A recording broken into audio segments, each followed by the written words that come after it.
26,000 followers will get a chance to view it at their convenience and leisure. My name is David Green. I am the president of the Katy Lions Club. Thank you for coming out, either in person or virtually. The Katy Lions Club is an all-volunteer service organization that has been serving the Katy, Texas community since 1972. We do vision screening, and there's actually going to be a vote later tonight to actually buy a vision machine. We do toy drives. All month long we are doing a toy drive, and if you want to learn more about that, go to www.katytoydrive.org. We have we have hundreds of different programs and activities all throughout the year. So if you ever want to learn more, go to www.katylions.org. We have a jam-packed night tonight, so I'm not going to talk as much as I normally do.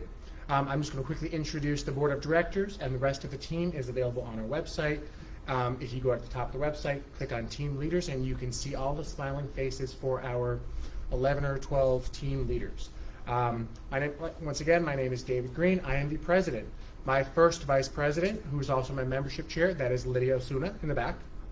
Then I have my second vice president, that's Tawana Goodwin. She's actually at an executive meeting function at her job, which is the Brookwood Community Center.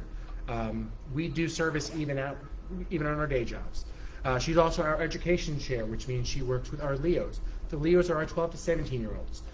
So if you are in high school and you have nothing better to do with your life, hint, hint. Or do you want something else on your resume? Or if you want to add something else to your resume, please reach out to Lion Tawana Goodwin at Lion Tawana, Tawana, at katylions.org to inquire about becoming a Katy Leo. Our secretary is Maddie Thigpen. She is an amazing woman. She is one of my favorite people in the world. Yes, I have favorites. She's one of them. Everybody's favorite? Yes, she is everyone's favorite. She is also our parliamentarian. She's the one who makes sure I don't get into trouble when I try to have fun with the rules. Then we have Sue Green, who is our treasurer. She's also the club administrator. She's the other person who helps to make sure that I don't get into trouble when I try to do things that I probably shouldn't be doing. And as treasurer, she also has the unique ability to tell me, no, we're not going to spend that money, even when I want to. And then rounding out our board of directors is Angela Goad. She is our Safety, Diversity, and Inclusivity Officer. So that's a brand new position this year that we decided to introduce. She's actually a former Leo. So she graduated from Leo into Lions and then became our safety officer. As we transition to the 21st century, because we're an organization that's almost 120 years old, we wanted to make sure that we are ensuring that all of our meetings are welcoming, all of our membership opportunities are diverse, inclusive, because at the end of the day, we're here to serve, not to exclude. With that, I want to introduce the three speakers that we have tonight. I'm going to introduce everyone now, and then I'll have them basically, I'll call them up one at a time. First, tonight we have Daniel Lee. He is a lawyer, and you don't have to get up yet in a second, but you don't have to get up yet. I know you're excited, right? So Daniel is a lawyer, and there are other things that he is that I am not allowed to tell you about. But if you look him up online, I'm sure you can learn more about the other things that he is that I'm not allowed to talk about because our Constitution and bylaws prevent political discussions. I think I thread the needle, right? He's a lawyer, so I could ask him that question. I approve that message. Yes, he approves the message. All right. Then after he has his half an hour of fun, we have is it pronounced Thompkins? Yes. I am so sorry. I spelled your name wrong so many times. I even think it's wrong behind me. So I will fix it at some point. So that way, after this meeting, it'll be fixed. We have the Thompkins High School FFA agricultural team. Yes. Okay. I saw like 5 different ways of verbalizing it, so I'm like, let me just make sure I get it right. And they look more official than I do, which is making me a little intimidated because they're a bunch of high schoolers and I am not. And then rounding out our evening, we have Robert Berry from RBI Instruments, who is going to be talking about the vision screening machine that we may or may not be buying if our membership votes to buy it. So with that said, I'd like to call up, and invite and thank Mr. Daniel Lee, Esquire. Now shake your hand. Oh, appreciate Physical it. contact, right? Appreciate it. And then, no, but I will do your clicky thing You again. do the clicky thing? I will do the clicky thing. We don't have a clicky thing? Apparently we don't have a clicky thing. We're supposed to. What's that thing on the counter? Not a clicky thing. Right next to you. So while you're doing that, my name's Daniel Lee. I've been an attorney for the last 15 years. My law anniversary, however you want to call it, was on the 2nd. So we've been practicing and serving the Houston and surrounding communities for the last 15 years. We do mainly civil and family litigation. My beautiful wife over there with Katinka, they man the personal injury department. So if you're ever injured in an accident, you call us. This beautiful lady here and her lovely associate, Katinka, right there, will be answering the phones. And you might hear her barking. And if you come by the office, you'll see Katinka there, the office mascot. She's also known as publicly Katinka the voting pup or Katinka the voting dog. Right? So she shows up every election season and she just pops up, just to greet everyone. So that's a little bit about me and my professional life, because that's what we're here for essentially. So, and we don't have a ton of time, so I'm going to rattle right through it. So our legislative sessions and how it works and how our Texas government works is that we have 3 branches. We have the legislative branch, which is your House, your Senate. We have the judicial branch, which is your Supreme Court and your Court of Appeals. And then you essentially also have your governor, right? And you have the same thing that's reflected on the federal side as well. So you have, your president, your House, your state, your Senate, and then you have the Supreme Court of the United States, and you have these U.S. district courts and the Court of Appeals that kind of go in between.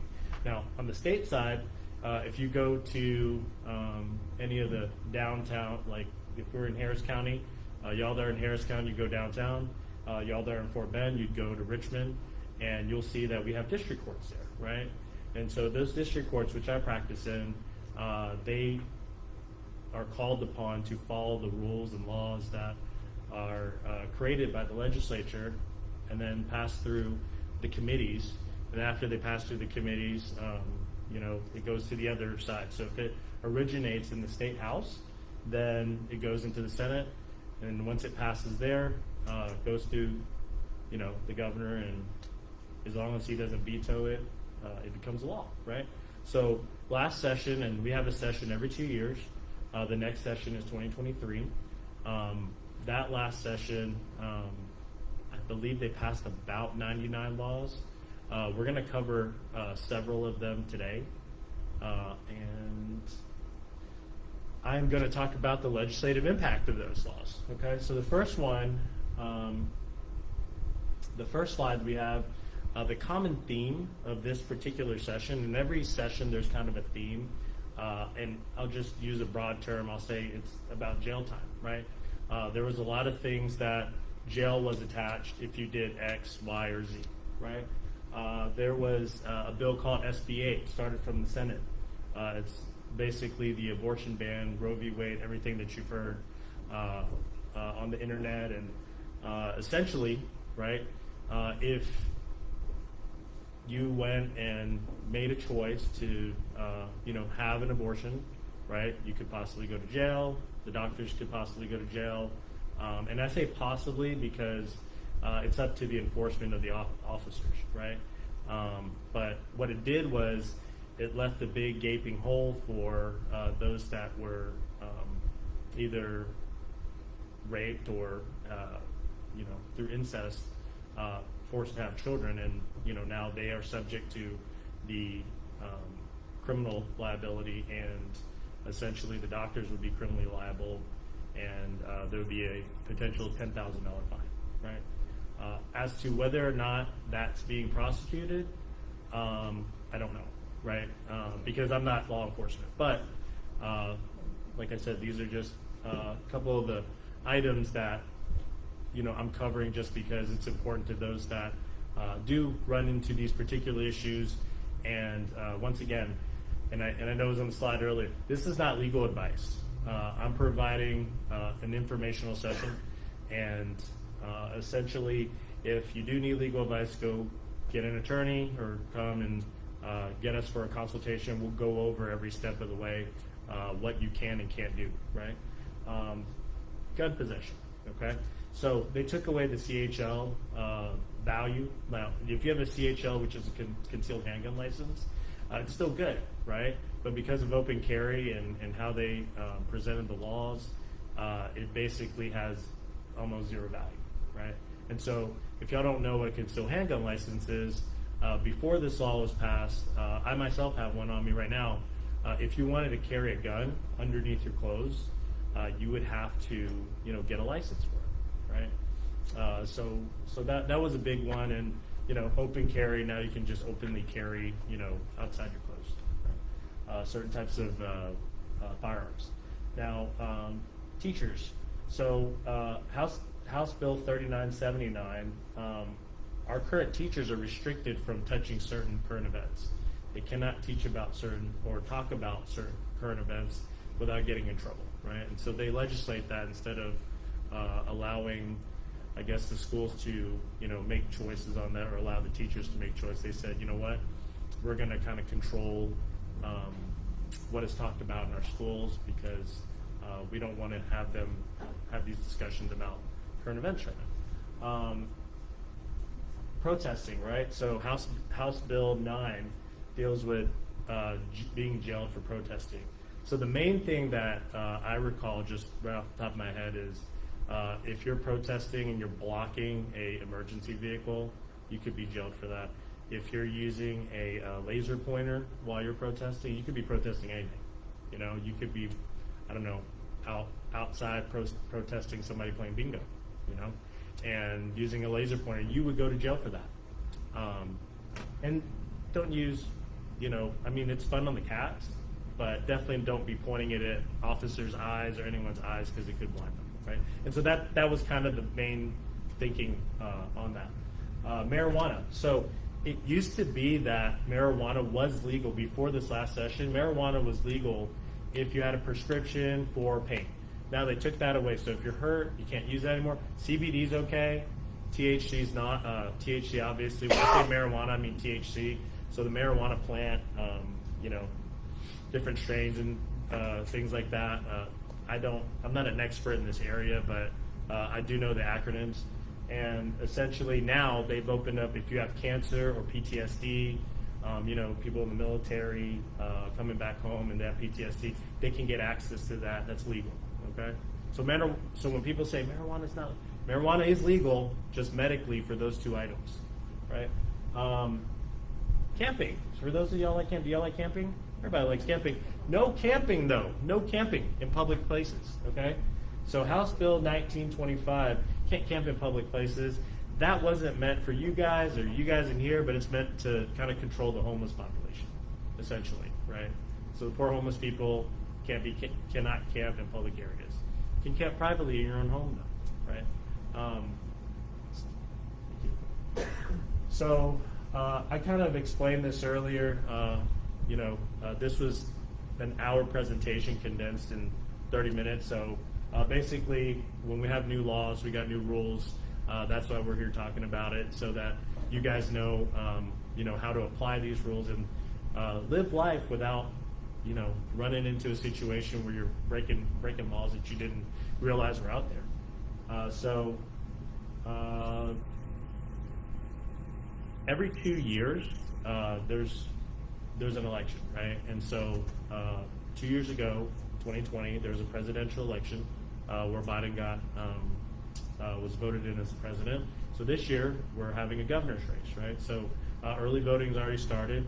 November 8th is the last day to vote, and you'll see signs everywhere at different schools, and I think Thompkins is a voting place, Seven Lakes, Seeker Ranch Library, etc. And let's see, and yeah, so this year you have Governor Abbott and Beto and all these other candidates. Maybe you might have seen Daniel Lee, I don't know. But so next slide. All right. So Roe versus Wade, right? So what does that mean? People say Roe-vember or Roe's coming, whatever. That was a case, right? A landmark case here in Texas. I don't need to go into all the details, but essentially what it did was it made certain types of abortions during a certain time frame legal, right? And as of right now, based on the current law that was passed, so they had a law that they passed where the legislature stated that we didn't realize that Roe versus Wade would get overturned, and Roe versus Wade got overturned after that, where it's called the trigger, right? And so it triggered after Roe v. Wade, got overturned. So, and that was in the Supreme Court, right? So the abortions are currently banned after the presence of a heartbeat. So what does that mean? So according to the legislature, they decided that 6 weeks was the time frame, and the penalty is that physicians are going to be charged with a felony, right? So a felony is at minimum you're looking at $2,000 fine and 2 years in jail, right? That's on the low end. On the high end, which I think this is closer to, is probably 10 years, right? So tough job being a doctor, because there are situations right now where people are going in not sure if they're just sick, they're in the middle of their pregnancy, and they cannot tell, and the doctors cannot tell what to do, right? And so you have kind of a gray area that needs to be cleaned up. And some of our own representatives and the actual group that advised it, which is the Texas Medical Association, has already said that the law is technically unconstitutional because it's not written properly.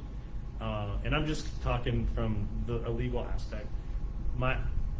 The legal aspect of this particular law is that it's faulty, and that the gaps in it, unfortunately, create a situation where the law is actually not addressing a group of people that are being harmed. But there's a lot of laws like that, but this one just captures the media a lot more than the others, right? And so this is one that has a trigger ban that kicked in during Roe v. Wade's overturning, and House Bill 1280 makes it so that rape and incest are no longer the exceptions. So there's no longer exceptions, and that's what happened this last session. Next one. Next. Sorry. Gun possession, right? So House Bill 1927, essentially, we have a permitless carry. As I said earlier, you don't need a permit to carry, and you don't need a CHL. That used to be necessary to carry handgun. So I don't know how, to me, it doesn't matter how you feel about it. If you feel threatened by someone carrying a gun on the outside, then, you're going to have to deal with it until the next session, until they address it, right?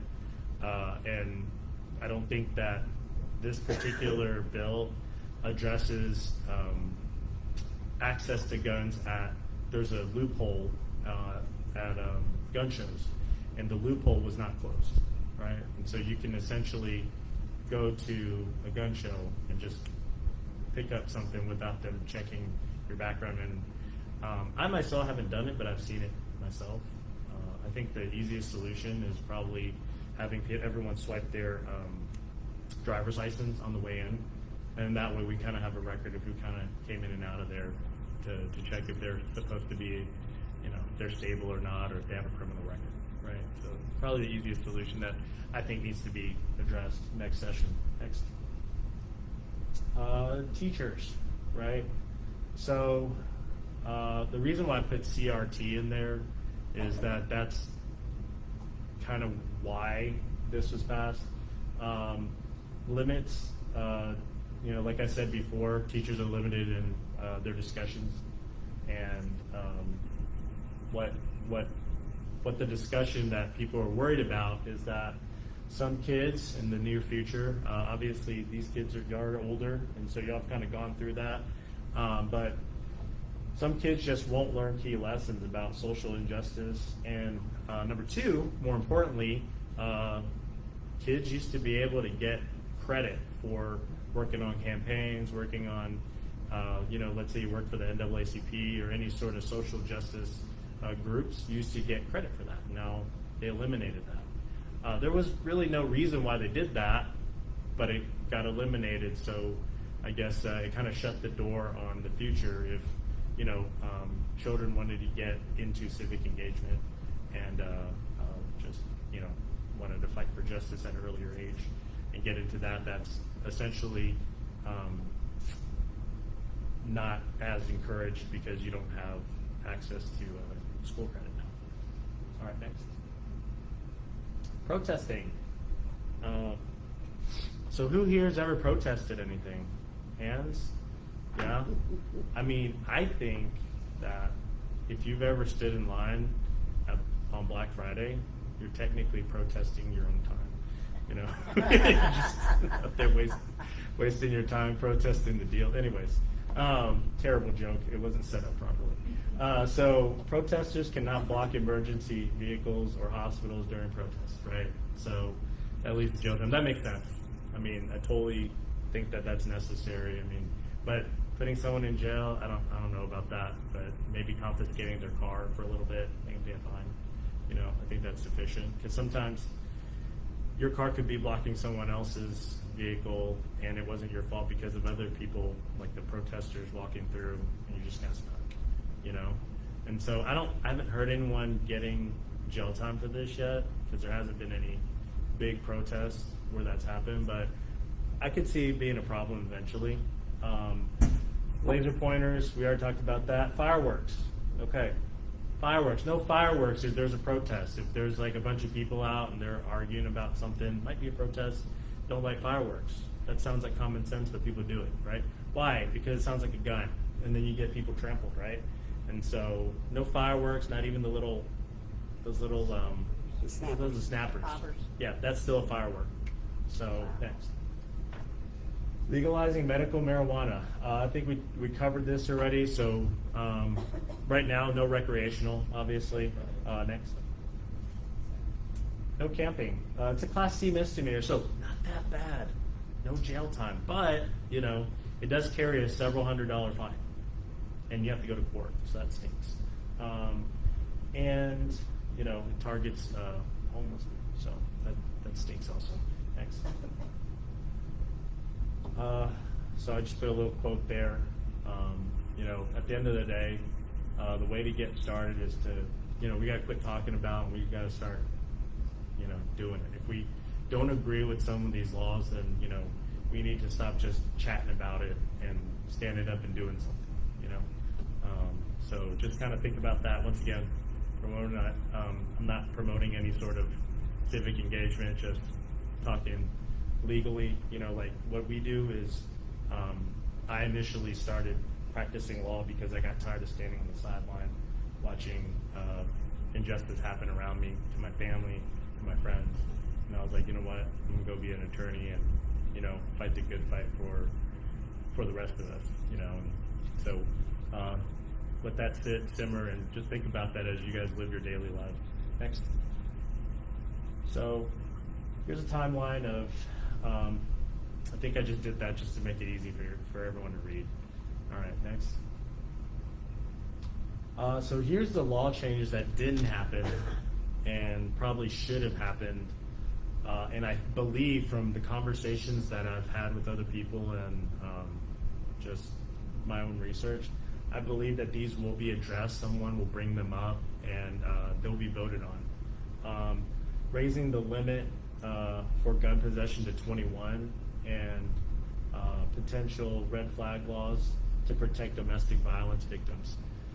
So after Uvalde, and everyone knows that there was a school shooting that happened here in Texas that was very tragic, there is definitely a movement towards passing these type of laws.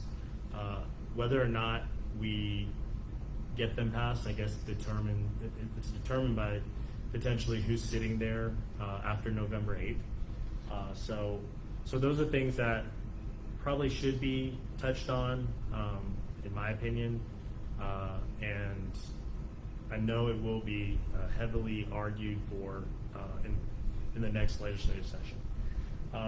Investing more of the budget on mental health in schools, that was also touched on due to the Uvalde incident. And I know you guys are in Thompkins, but one of the I think one of the main coaches, Coach Hayes in Cinco Ranch, passed away recently, and everyone knows him. And there was a lot of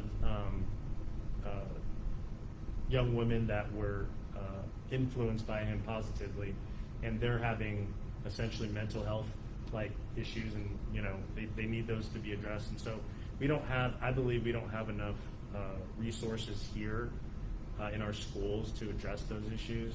We kind of need mental health to be a little bit cheaper, right? Because our prices are super high. And so I think that's going to be touched on as well. I think both parties have agreed that mental health is a priority this next session. So I look forward to seeing what type of changes and benefits that they provide, especially to our young people. There was nothing significant that was passed to upgrade our power facilities. So our electric bills are sky high. This is like record breaking. People you hear say, "Oh, fix the power grid," right? So with our upcoming winter coming up, there was some reports that were made that basically said that we didn't do enough to prepare for a bad winter. We were lucky in this year that nothing happened, right? But with the winter coming again, I don't know how many bullets we can dodge. So essentially, there are certain people that say, "Hey, we did something to it," and then others that say we didn't do enough. And so hopefully, right? That we'll be fine. But we're definitely not protecting the workers that are there because they're getting injured.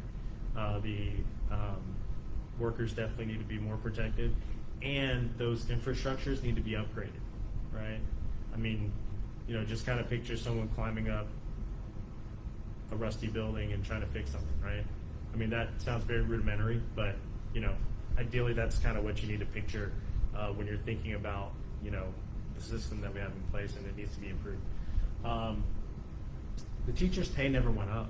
Everyone was talking about teachers' pay going up. Who here wants to see their teachers' pay go up? You want to see your teachers' pay go up? It'd be a lot nicer, right? Right? Yeah. And I'll just say this.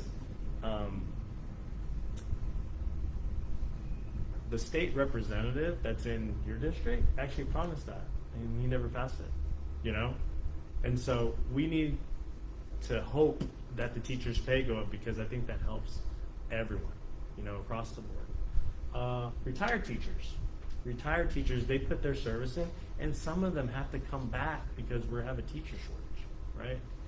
I believe Cinco Ranch had 20 teachers quit and their principal quit, right?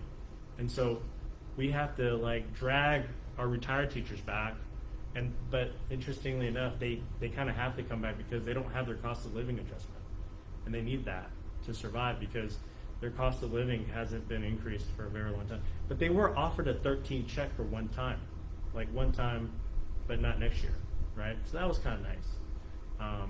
But they kind of need a little bit more of that, maybe every year. So no property tax reduction. So a lot of times we think our county is responsible. Our state can legislate that. No, that doesn't apply to you guys, but you guys care about that, So there's nothing addressing and capping the property tax. And our schools right now, I think they're voting on this Prop A thing, and they need that money. I think Fort Bend ISD wants about 40 million, and Katy ISD wants around 70, right? It sounds like it's coming out of all your pockets. At one time, it's not. I think they said it's $1 or something. So it's not a huge increase, but if the legislature caps the property taxes, then it affects that, so maybe that might help you guys, right, as far as paying property taxes. Next. So there was redistricting that happened. So what redistricting is, we vote based on the lines that we're drawn into.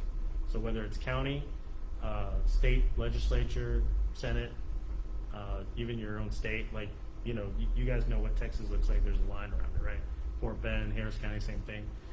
So the state house and the congressional districts were redrawn, right? They're usually redrawn because of increase in population.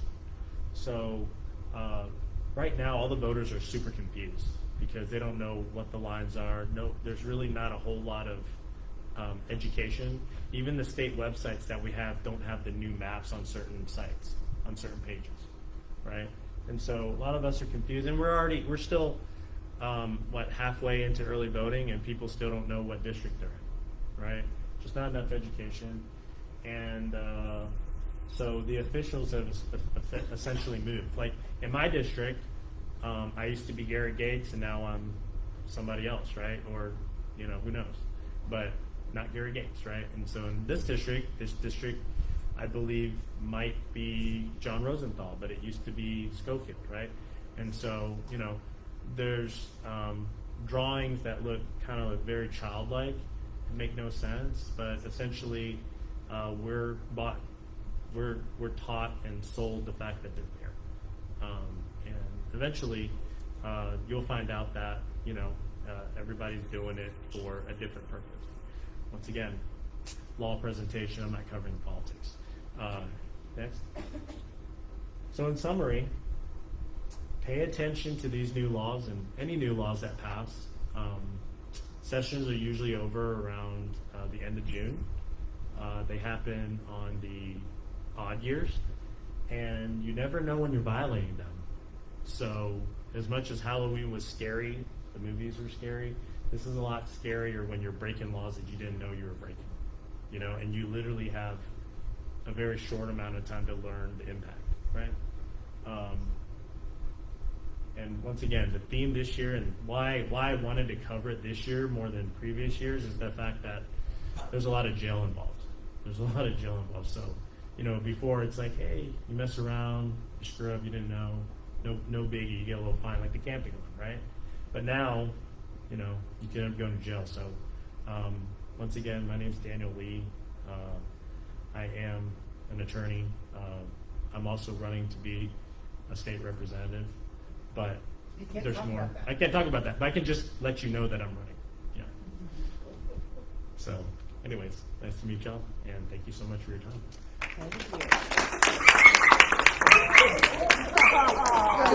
You cheer your daddy.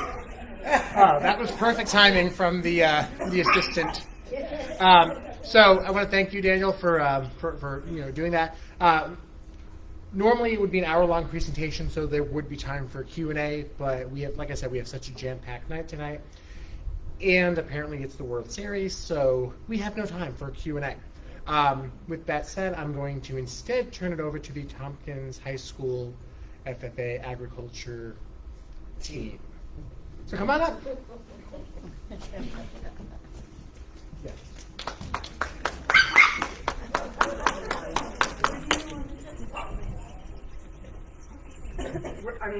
As long as you're between, if you come over maybe like 3 feet this way, all of y'all should be in the. I do better. How about you guys? There we go. Yeah, you're good now. Okay, just look to yourself in the corner. Okay. Oh, we're switching it? Okay, so now you're coming too far this way. No, they're just changing positions. Oh, okay. Now I understand. Oh. Okay.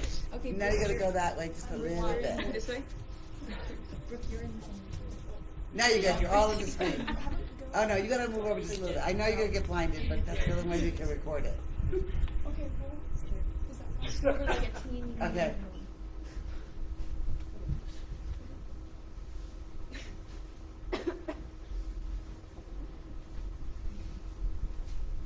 And you're on.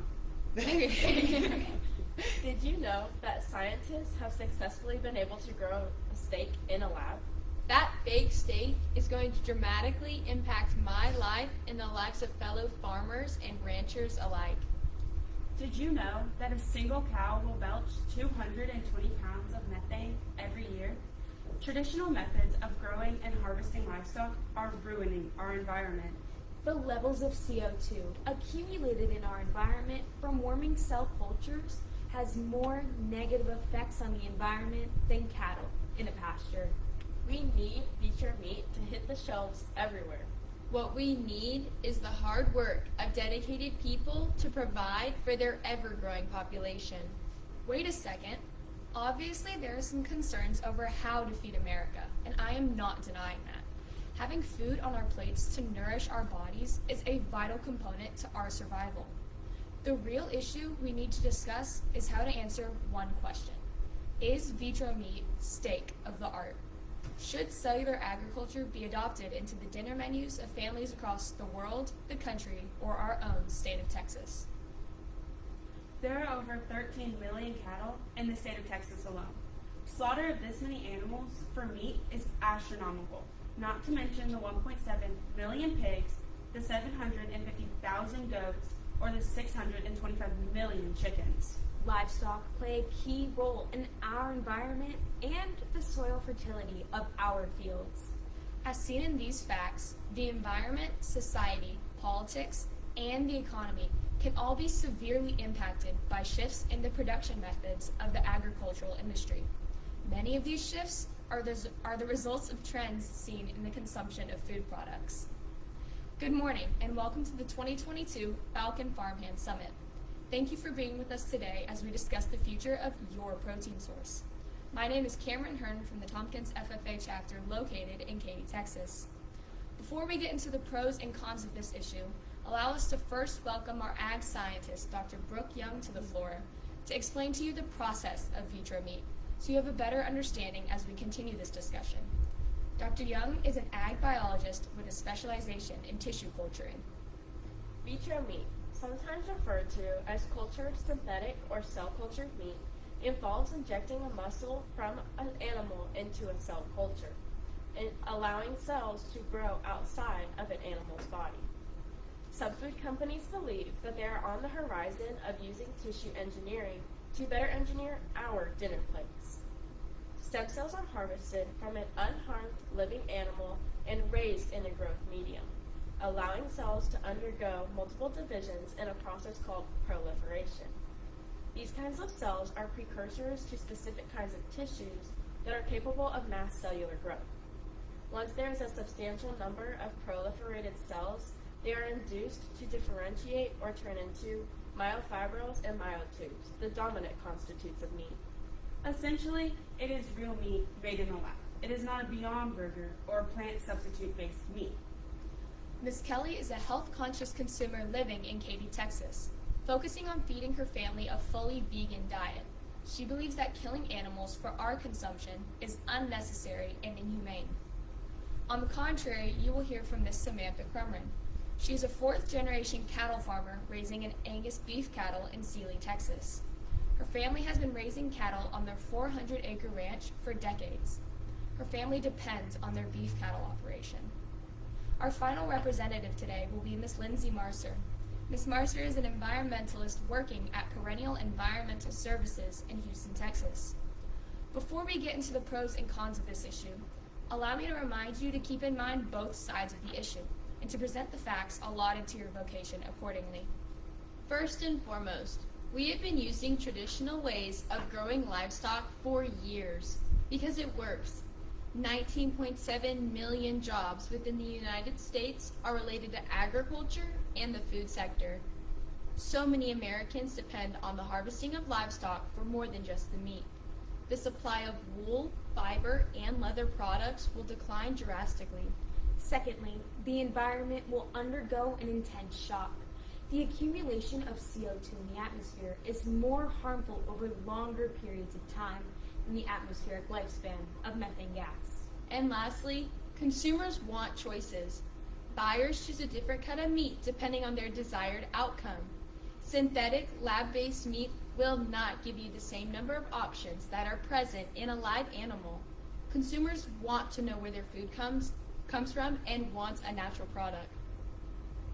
The population is set to reach 400 billion people by the year 2058. In only 36 years, the population will increase by 70 million people.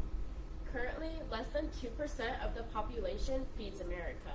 Eventually, there will not be enough food to nourish the average household. Vitro meat does just that. It gives us the opportunity to get a biologically equivalent product to the plate of consumers. A single biopsy can produce 22,000 pounds of meat. In addition, lab-based meat uses significantly less head of livestock to produce more pounds of meat than the average carcass can naturally grow.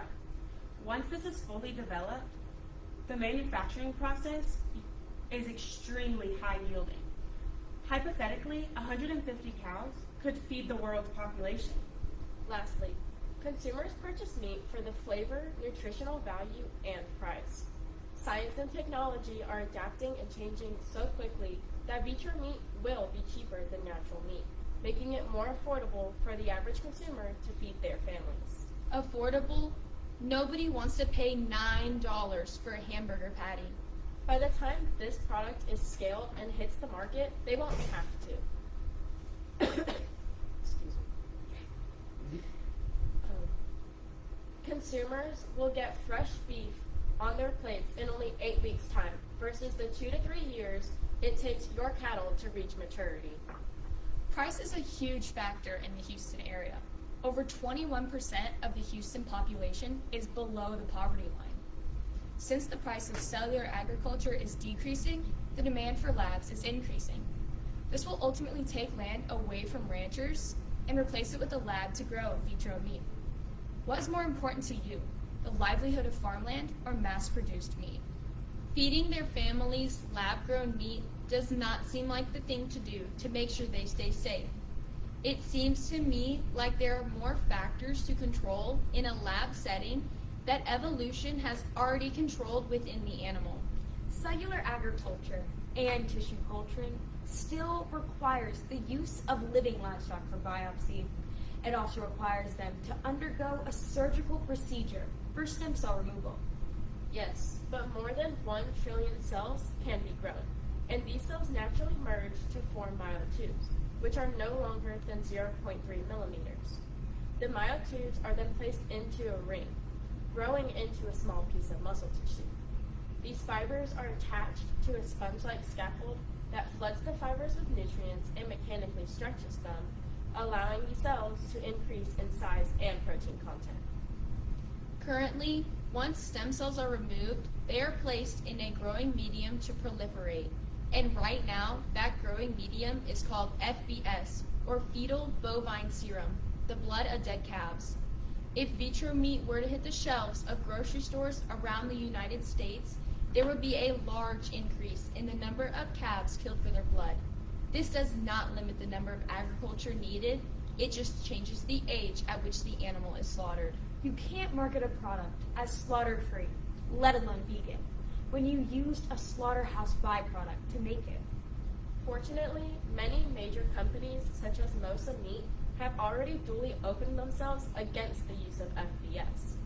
Thus, a major part of their research effort focuses on the development of affordable synthetic alternatives. These plant-based serums are still an appropriate culture medium while providing nutrients, growth hormones, and growth factors. Producing meat in the lab is a sure way to minimize waste. After the meat is harvested off the carcass, the rest of the carcass is waste. Why are we killing animals if we have another protein source right at our fingertips? The carcass of an animal is far more valuable than waste. The livestock industry uses every single piece of the animal. Once the meat is removed, the byproducts are then used in everyday items. For example, the bloods are used within medicine, the organs are used in instrument strings, the fats are used in candles and crayons, and the bones are used in fertilizers and so much more. Exactly, Ms. Crumrin. Cattle and other livestock plays a key role in soil fertilization, carbon sequestration, and nutrient cycling. Agriculture only produces about 9% of total greenhouse gas emissions in some countries. Comparatively, industry, transport, and electricity generation contribute to almost 80% of total GHG emissions combined. If there is concern over greenhouse gas emissions and other environmental issues, it might make more sense to focus on these sectors first rather than food and agriculture. In a recent survey, Bryant et al. Surveyed participants from the USA, India, and China on their willingness to eat cultured meat over conventional or plant substitute meat. 64% of participants were willing to try cultured meat. 49% were willing to buy it regularly, and 48% were willing to eat it over conventional meat. Now, those numbers sound like consumers will accept it as their next meal. Yes, the author interpreted these results as a substantial market for cultured meat. The creation of lab-based meat has several benefits in terms of palatability. The tenderness, juiciness, and flavor can all be controlled by adjusting fat composites used in the growth medium. The ratio between saturated and polyunsaturated fatty acids can easily be controlled, even by replacing fats with omega-3s. New strategies have been developed to increase the number of omega-3 fatty acids within meats using current livestock farming systems. In addition, no strategy has been developed to endow cultured meat with certain micronutrients specific to animal byproducts, such as vitamin B12 and iron, in which these contribute to great health. Adjusting meat in the growing process seems to me like this cultured meat is more chemical than clean.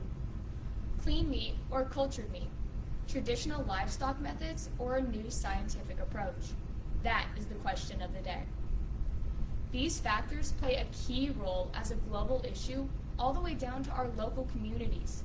Katy, Texas is home to over 340,000 people of all backgrounds and religions.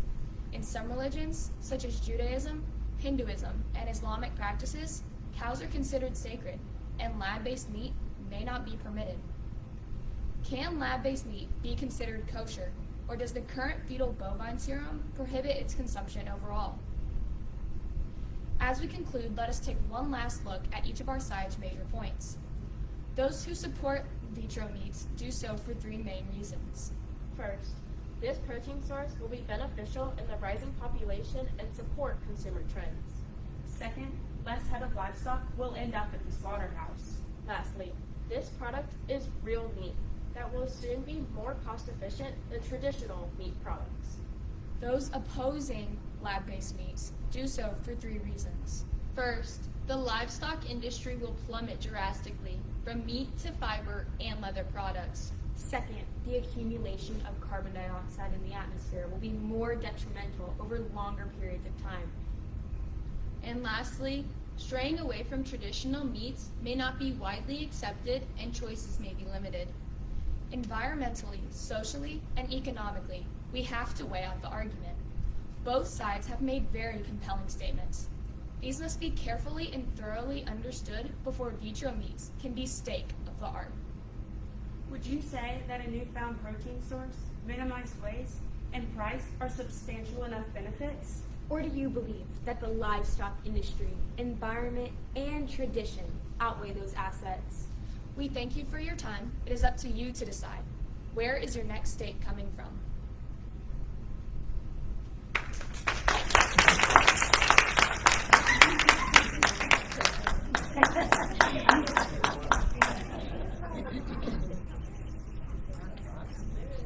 Like, I don't know.